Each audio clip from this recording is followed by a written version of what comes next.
Dante's Boxing Nation, what's going on, guys? So some really good news for the boxing fans and for Ryan Garcia.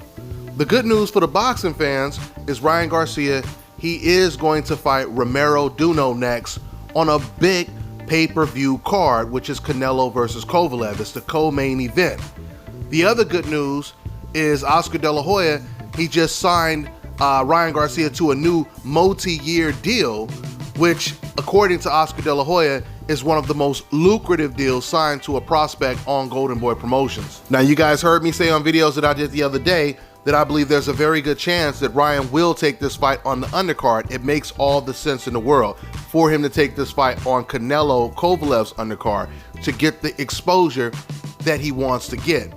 I also said that if Ryan takes this fight, then people will forget about the fact that he turned down the fight previously. It's not going to matter anymore, especially if he goes out there and he beats him, he dominates Romero Duno. This will be Ryan Garcia's toughest fight. This is the reason. Matter of fact, for some of you guys who haven't followed the whole story, let me catch you up.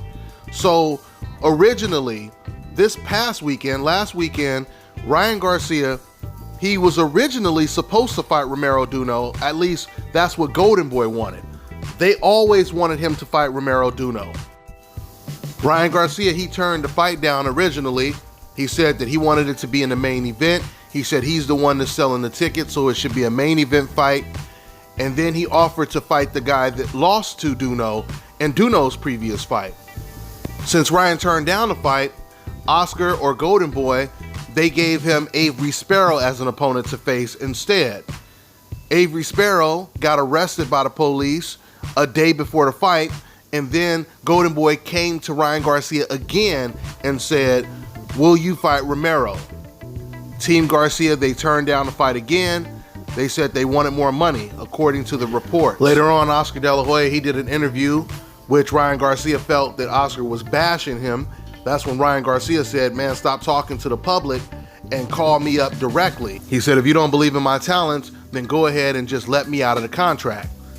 After that, we get this news that Oscar De La Hoya decides to sign Ryan Garcia to a new, very lucrative deal, according to, once again, Oscar De La Hoya. So clearly, Oscar De La Hoya, he definitely wants Ryan Garcia. He definitely sees potential in Ryan Garcia as being a future star in the sport of boxing.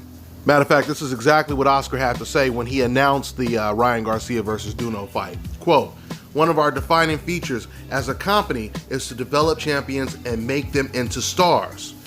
From the second we discovered Garcia, we knew he was different. We knew he was special. We knew he could move the needle. Besides his amazing talent, he brings an outside appeal that few fighters can achieve. At the same time, he also needs the right environment to develop, and the environment is with us, under our guidance. I have no doubt that this young, charismatic fighter will become the biggest star in the sport," end quote. So you see right there, Oscar De La Hoya, he completely patched everything up with Ryan Garcia. What caused the rift before was Oscar De La Hoya. He was interviewed and he was asked the question, is Ryan Garcia the best young fighter? Oscar said no. He said Virgil Ortiz Jr. is. He said now he's the real deal. And then he talked about Ryan Garcia. He said with Ryan Garcia, you know, he's a unique situation because he has an extraordinary following on Instagram, but that doesn't always transcend into boxing.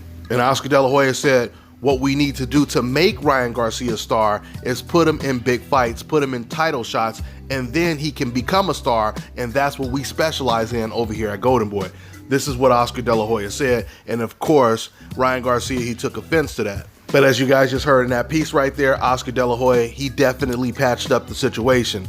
You know, I've already told you guys in the previous videos that I did, I said on numerous occasions, if Ryan Garcia goes in there on that Kovalev or Canelo-Kovalev undercard and he dominates an opponent like Romero Duno, that makes him the real deal. Now, I'm not saying it guarantees that he's going to beat all the other top lightweights, but he's the real deal. He's no longer a question mark. And that's what we're trying to figure out, because you never really know how good these fighters are until they really step up in competition. And that's exactly what Ryan Garcia is going to do in November. So let's see how it all plays out. That's all I got for now, guys. I'm on to the next one.